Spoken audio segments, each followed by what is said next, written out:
Ya, kita tiba di segmen keempat pemirsa dalam program Tapari Tausiah pagi hari langsung dari Hotel Mansion Jalan Taman Mangga Pahlawan. Saya Redia Sisario dan tentunya ditemani pada pagi hari ini Ustadz Muhammad Rizwan. Kalau begitu kita langsung saja sambung. Ya, ini Ustadz tadi dengan temanya ini tema apa tadi Ustadz boleh? Sakitnya rasa mati. Sakitnya rasa mati. Nah, sakitnya rasa mati ini apa makna yang terkandung di dalamnya itu tersurat apa tersirat sebetulnya Ustaz? Sakitnya rasa mati ini. Ini kan kita lanjut ya. Ya.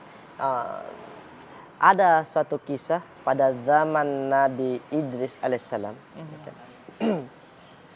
Nabi Idris alaihissalam sedang santai-santai di rumahnya ya.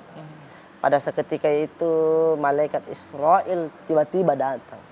Nah, dikatakan Nabi Israel ini kan pencabut nyawa.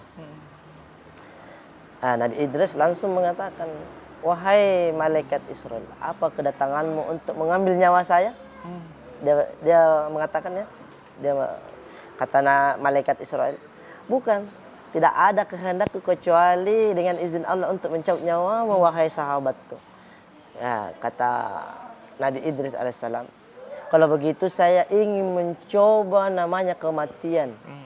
Kata malaikat Israel, tidak ada kehendakku, tidak ada niatku untuk mencabut nyawamu wahai sahabatku kecuali dengan izin Allah. Dan seketika itu wahyu datang. Ketika itu wahyu datang, maka seketika Nabi Idris alaihissalam mati. Seketika juga malaikat Israel menghadap kepada Allah Subhanahu wa taala untuk dihidupkan kembali Nabi Idris alaihissalam. Seketika itu juga Nabi Idris alaihissalam hidup kembali dan Nabi Idris alaihissalam mengatakan dan berbicara betapa pentingnya itu namanya mati. Dan malaikat Israel mengatakan, wahai sahabatku Nabi Idris alaihissalam, bagaimana pendapatmu tentang namanya kematian itu? Seketika kamu merasakannya. Dan seketika juga Nabi Idris alaihissalam mengatakan bahwa kematian yang kita jalani itu seperti kambing yang hidup-hidup dikuliti, begitu sakitnya 1000 kali lipat. Dan begitu juga malaikat Israel sudah jatuh tersungkur bahwa betapa hebatnya kematian itu. Dan dalam riwayat juga seperti ditebas pedang 1000 kali lipat. Betapa sakitnya dalam kematian keadaan itu. Hidup, ya? Dalam keadaan hidup.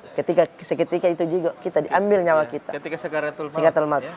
Bagaimana orang yang dekat dengan Allah sudah mengalaminya itu dengan kelipatan yang lebih dahsyat rasanya kematian sakitnya itu. Apalagi kita jauh dari Allah Subhanahu wa taala. Coba kita bayangkan. Bagaimana pedihnya itu Allah mengambil nyawa kita. Apalagi kita jauh dari hadapan Allah Subhanahu wa taala. Itu yang dekat dari Allah sudah merasakan sakitnya mati. Apalagi kita jauh dari Allah Subhanahu wa taala. Bagaimana pendapatnya kita itu?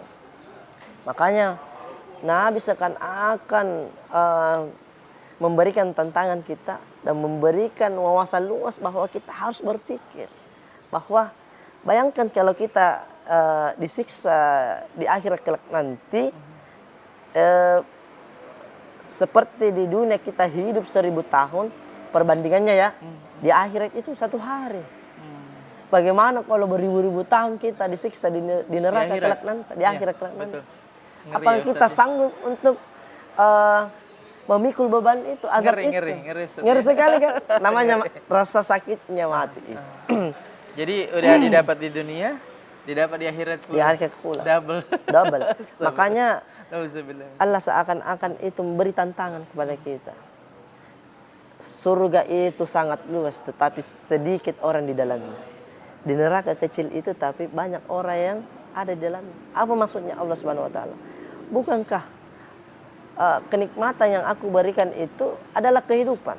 Dalam arti kita selama masih ada nafas yang terkandung dalam tubuh kita, maka pergunakanlah sisa-sisa waktu umur kita untuk menghadap. Memang kita sekarang tidak tahu. Sekarang kita belum sampai ke sana pikiran kita. Tetapi seakan-akan Allah selalu mengingatkan kepada kita hari-hari yang telah berlalu dan sekarang ini. Betul. Dalam Dan arti bagi yang tidak percaya itu Ya.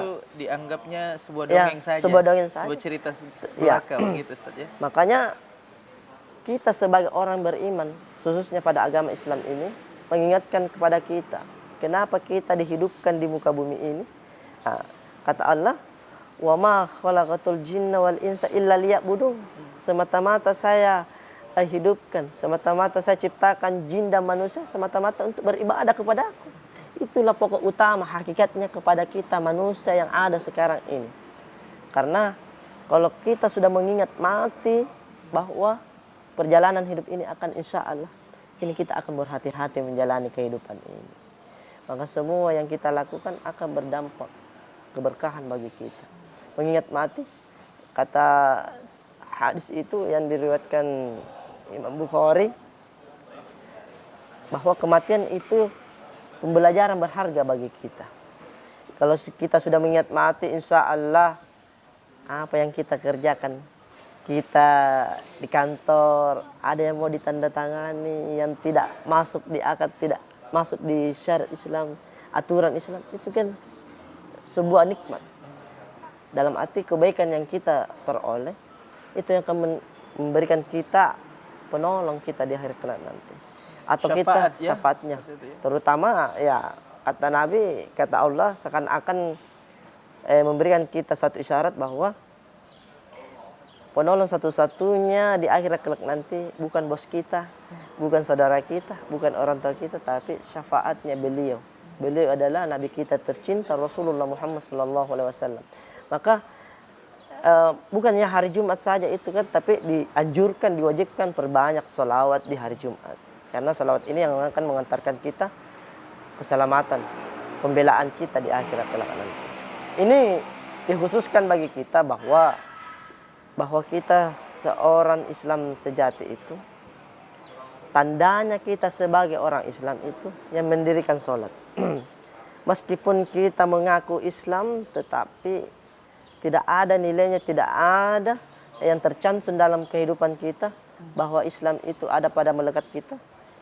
Yang diukur dengan sholat ibadah itu tidak akan bisa sampai pada diri kita yang namanya Islam kepada Allah Subhanahu wa taala.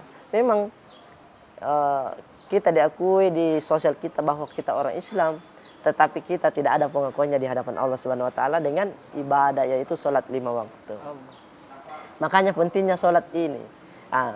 Ya, kita berbicara orang non-muslim yang kaya raya ya.